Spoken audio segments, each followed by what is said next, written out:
자, 이제 오늘 우리 에스라서 8장을 좀 보겠는데요. 본문이 이렇게 길진 않은데 이 본문을 중심으로 해서 8장 전체를 좀 보도록 하겠습니다. 자, 앞을 좀 봐주실까요? 우선 2차 포로 귀환이 이루어집니다. 그 중에 하나님께서 이스라엘 백성들의 영적인 상태를 고려해서 이미 1차의 포로 귀환을 했던 사람들의 영적인 상태를 고려해서 학사 에스라를 보내기로 결정을 하죠. 자, 8장 1절을 좀 볼까요? 아닥사스다 왕이 왕위에 있을 때에 나와 함께 바벨론에서 올라온 족장들과 그들의 계보는 이러하니라.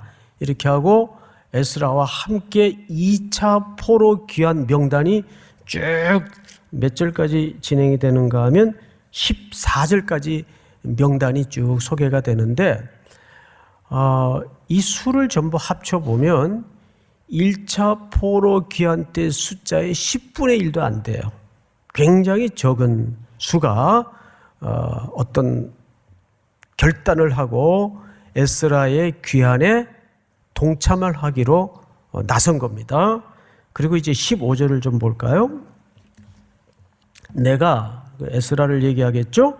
무리를 아하와로 흐르는 강가에 모으고 거기서 3일 동안 장막에 머물며 백성과 제사장들을 살핀즉 이렇게 돼 있어요. 자, 앞을 보실까요? 이제 돌아갈 자원에서 나선 1차 포로 귀환에 비하면 10분의 1 정도밖에 안 되는 적은 무리를 아하와 강가에 모았어요. 그리고 3일 동안 장막에 거하면서 여러분 이 죽음을 건 귀한 행렬이 쉬운 길이 아닙니다. 여러 가지 준비해야 될 일도 많고 감금해야 될 일도 굉장히 많겠죠. 생각해 보세요. 우리 몇백 명 또 한 지역으로 떠나는 이 선교 준비도 얼마나 복잡하고 오랜 노고와 노력이 들어가겠습니까? 그렇듯이 이 백성들의 이제 형편을 다 살피는 거예요. 그러다가 한 가지 문제점을 발견합니다. 그 문제점을 보니까 이거예요. 살핀즉 그 중에 레위 자손이 한 사람도 없는지라. 야, 이 어쩌다 보니까 하나님의 제사를 섬길 레위 사람이 한 명도 자원이 안 된 거예요. 그래서 급하게 이제 부탁을 합니다. 에스라가 16절 17절을 보시면 17절을 여러분들이 한번 읽어볼까요? 다 같이 시작. 가시베아 지방으로 보내어 그곳 족장 이또에게 나아가게 하고 이또와 그의 형제 곧 가시베아 지방에 사는 느디님 사람들에게 할 말을 일러주고 우리 하나님의 성전을 위하여 섬길 자를 데리고 오라 하였더니 네, 명철할 사람들을 몇 명 보내서 이렇게는 귀환이 어렵다. 레위 사람 없이 돌아가서 우리끼리 어떻게 할 거냐 해서 레위 사람들을 그 혈통대로 조사해서 찾아오도록 이렇게 명령을 한 거죠. 자, 그래서 이제 20절을 보시면 다윗과 방백들이 레위 사람들을 섬기라고 준 느디님 사람 중 성전 일꾼은 220명이었는데 그들은 모두 지명받은 이들이었더라 해서 220여 명의 성전 일꾼들이 지명이 돼서 호명이 돼서 귀한 행렬에 동참을 하게 된 겁니다. 이 사람들은 사실 원래는 돌아갈 마음이 있었던 사람들일까요? 없었던 사람들일까요? 별로 의사가 없었던 사람들이에요. 그런데 내가 너를 지명하여 불렀나니 말씀처럼 지명이 된 사람들이에요. 그런데 우리가 주의 일을 하다 보면 이런 자기의 의지와는 상관없이 교회 일이 떠맡겨질 때가 있나요, 없나요? 있죠. 그럴 때 당혹스럽기도 하고 또 불편하기도 하고 그래요. 근데 여러분, 궁극적으로는 공동체가 지명하여 부를 때는 복인 줄 믿으시기 바랍니다. 믿습니까? 연말에 두고 보겠어요. 이번에 준장 좀 하시죠. 그리스도 안에서는 뭐만 있느니라? 예만 있느니라. 할렐루야. 예. 여러분, 하다가 못하는 한이 있더라도 아니요, 이 얘기는 평생 내가 안 한다, 이 결심을 하셔야 돼요. 이 사람들은 옳지, 저기 아멘 소리가 나오죠. 이 사람들은 어쨌든 지명이 된 사람들이에요. 자, 이 사람들을 중심으로 에스라가 어떤 일들을 먼저 준비하는가, 한번, 이거는 우리 선교를 앞두고 굉장히 적실한 본문이에요. 하나님은 이렇게 그냥 순서에 따라서 강해를 해 나가는데도 그 공동체에 너무너무 적실하고 그 개인의 삶에 필요한 말씀을 주시는 분이심을 믿으시기 바랍니다. 자, 다음 절을 보십시다. 21절, 오늘 본문입니다. 이제 배경은 알았어요. 아, 그런 맥락이 있었구나. 21절, 그때에 내가 아하와 강가에서 뭐를 선포했어요? 예, 이 금식은 보통 구약에서 기도와 동의어로 쓰여집니다. 그러니까 기도했다 그 말이에요. 금식을 선포하고 우리 하나님 앞에서 스스로 뭐하여? 겸비하여. 이 겸비하다는 말은 여러분 이런 뜻입니다. 자신을 괴롭게 했다. 그러니까 이 기간만은 우리 즐길 거 즐기고 놀 거 놀고 이거 다 금지하고 뭐 했다는 뜻이에요. 어떤 지금 앞에 공동체가 주어진 목적에 집중했다는 뜻이에요. 믿습니까? 그래서 우리 성도님들도 선교기간, 교육자들도 마찬가지예요. 선교기간 동안에는 모든 사역의 에너지를 거기에 다른 거 산만하게 도모하지 않고 거기에만 집중케 하는 거예요. 제가 언젠가 말씀을 드렸지만 선교를 시작하면 두 가지 반응이 제 마음속에 지나가요. 첫째는 설레요. 또 우리 청년들, 성도들과 함께 현장에 가서 수많은 하나님의 열매와 기적을 목도하겠구나 하는 그런 영적인 설레임이 있어요. 두 번째는 마지막 선교가 마쳐지고 다 무사히 돌아왔습니다라는 교역자님들의 보고가 문자로 있을 때까지는 사실 잠을 못 이룰 정도로 늘 전전긍긍하고 하나님 앞에 매달려요. 왜냐하면 선교 기간 동안에 얼마나 돌발적인 일들이 비행편에서 이동 간에 또 젊은 청년들이 움직이는 것이다 보니까 얼마나 돌발 변수가 많아요. 목사님 짐 잊어버렸어. 이건 뭐 수도 없고, 에?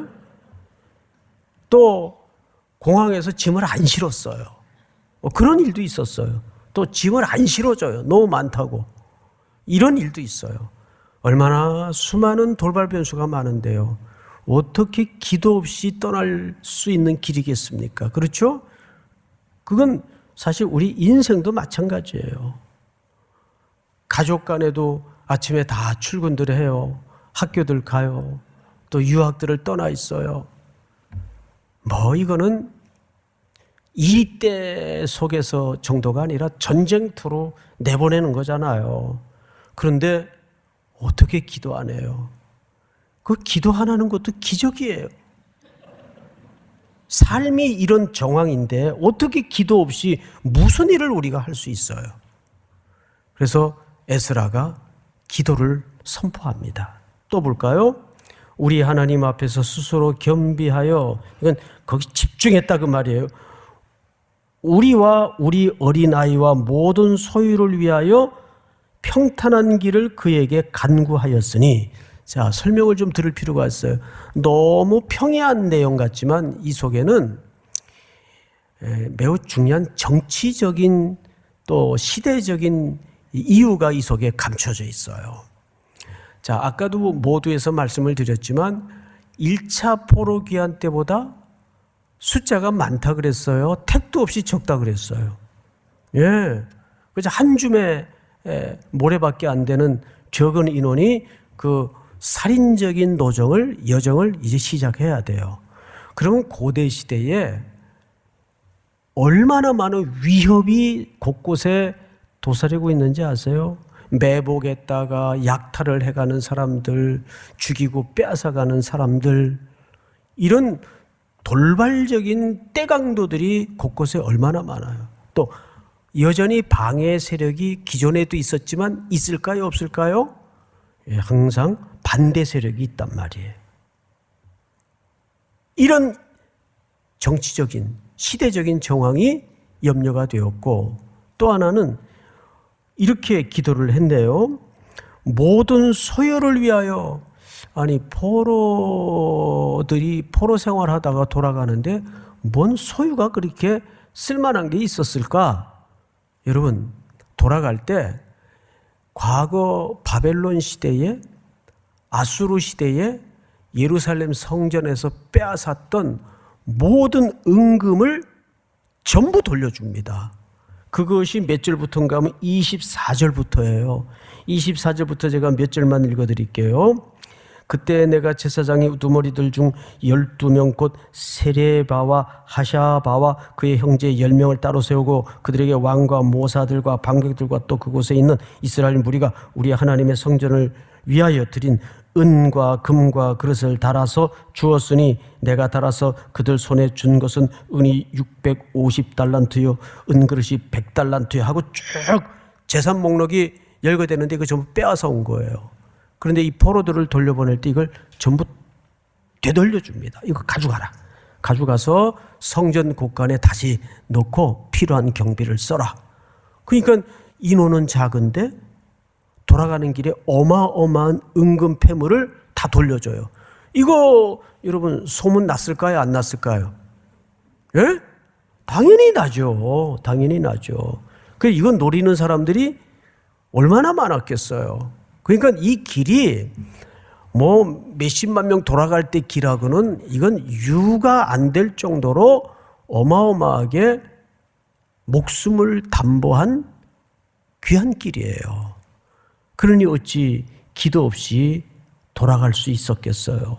자, 그런데 여기 재밌는 사실 하나가 발견이 돼요. 22절을 보시면 이는 우리가 강구하였으니 해놓고 이는 우리가 전에 왕에게 이르기를 그 이제 종주국의 왕이겠죠. 우리 하나님의 손은 자기를 찾는 모든 자에게 선을 베푸시고 자기를 배반하는 모든 자에게는 권능과 진노를 내리신다 하였으므로 길에서 적군을 막고 우리를 돌 보병과 마병을 왕에게 구하기를 부끄러워하였음이라.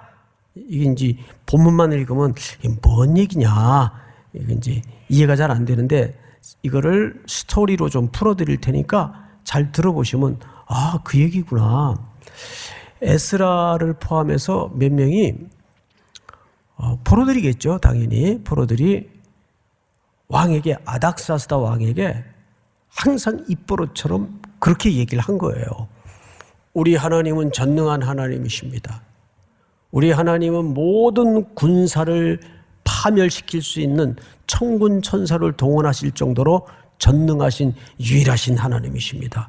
이걸 실컷 포로 기간 동안에 왕에게도 고관들에게도 자랑하고 말했단 말이에요. 그런데 돌아가는 길에 딱 이랬으면 좋겠거든요. 좀 이왕 이렇게 돌아가게 하신 거 페르시아 군대를 좀 호위를 시켜서 예루살렘까지 누가 손대지 못하도록 안전하게 돌보아 주시면 참 좋겠는데 군대 좀 파병해 주시면 안 됩니까? 이렇게 얘기할 수 있어요, 없어요? 얘기 못 하는 거죠. 왜? 해놓은 얘기가 있잖아요. 그러면 뭐라 그러겠어요? 야, 너 지난번에 너희 하나님에 대해서 그렇게 실컷 떠들고 자랑해놓고 군대가 왜 필요하냐? 그럴 수 있어요, 없어요? 그 얘기를 하는 거예요, 지금. 그래서 군대 파병 요청을 못해요. 이왕 돌아가게 하시는 거 군대 좀 풀어서 우리 예루살렘에 도착할 때까지만 좀 돌봐주시면 안 됩니까? 그러면 누가 체면이 구겨지는 거죠? 예? 에스라가? 하나님이 체면이 구겨지는 거 아니에요. 그래서 에스라가 무슨 얘기냐면 충분히 구할 수 있었어요. 여러분 몇 절을 보시냐면 7장 6절을 한번 봐요. 에스라에 대해서 성경 기자가 재밌는 힌트를 하나 그래서 써놓은 게 있어요. 7장 6절 다 같이 시작. 이 에스라가 바벨론에서 올라왔으니 그는 이스라엘의 하나님 여호와께서 주신 모세의 율법에 익숙한 학자로서 그의 하나님 여호와의 도우심을 입음으로 왕에게 구한 것은 다 받는 자이더니. 이 사람이 포로 중에 있었지만 얼마나 왕에게 신임이 컸던지 달라는 건 다 얻을 수 있는 사람이었다 그 말이에요. 예? 그러니까 군대 요청하면 보내줄까요? 안 보내줄까요? 당연히 보내주죠. 그런데 뭐 때문에 요청을 안 해요? 자기가 증거한 말이 있단 말이에요. 하나님은 페르시아 군대보다도 강하시고 바벨론 군대보다도 강하시고 이렇게 말을 해놨단 말이에요. 그래서 말을 하는 게 중요해요. 그 말을 그냥 안 했으면 아니요? 그래서 더더욱 선포해야 돼요. 믿습니까? 제가 주중에 오래전에 읽긴 했는데 레디컬이라는 책이 있어요. 그 책을 다시 이렇게 뒤적거리다가 재밌는 사실을 하나, 예전에는 보지 못했던 사실을 하나를 발견했는데 그 책은 읽고 또 읽어야 돼요. 세계 고아의 아버지 하면 누구 이름이 제일 먼저 떠오르죠? 조지 물러. 5만 번 기도 응답을 받았던 기도의 사람. 특별히 그는 생전에 고아원을 설립해서 수백만 명의 아이를 살렸어요. 그런데 이 사람은 참 애들에게 긍휼이 많은 사람인가 보다. 난 이렇게 생각을 했네요. 근데 뜻밖의 동기가 전혀 달라요. 물론 아이들을 사랑해서 고아원을 통해 아이들을 살렸겠지만 전혀 다른 동기 때문이었어요. 이 사람은 그 이력을 보니까 굉장히 험난했어요. 10살 이전에서부터 불황아가 돼가지고 도둑질하고. 그러니까 집안은 좋은 집안이에요. 근데 좋은 집안에서도 돌연변이가 나오긴 나와요. 그러니까 도둑질하고 19살에는 결국 감옥에 들어가서 고생하다가 죽을 병에 2번씩이나 걸리고 그러다가 예수님을 영접하고 사람이 확 바뀐 거예요. 그래서 브리스톨의 성자가 됐죠. 그러니까 이 사람이 그렇게 고아를 먹여 살려서 다른 사람들에게 먼저 도움을 요청하지 않고 오직 기도로만 그렇게 하겠다고 결정하게 된 동기가 뭐냐 하면 나를 비난하고 하는 건 다 좋은데 하나님을 욕하고 비난하고 불신하는 이 세태에 대해서 이 사람이 마음에 불이 붙는 것 같아서 견디지를 못했던 겁니다. 좋다. 내가 하나님의 아들로서 자녀로서 하나님이 전능하시고 하나님이 살아계시고 하나님이 반드시 자기의 자녀들에 대해서는 역사하시는 분이라는 것을 내가 증명하겠다 해서 아이들 먹여 살리는 고아원을 설립했는데 그 아이들을 위해서 한 번도 누구에게 가서 손을 내민 적이 없어요. 그냥 정말 기도만 한 거예요. 그 수많은 아이들을 먹여 살리는데 그래서 이분이 5만 번 이상의 기도 응답을 받았어요.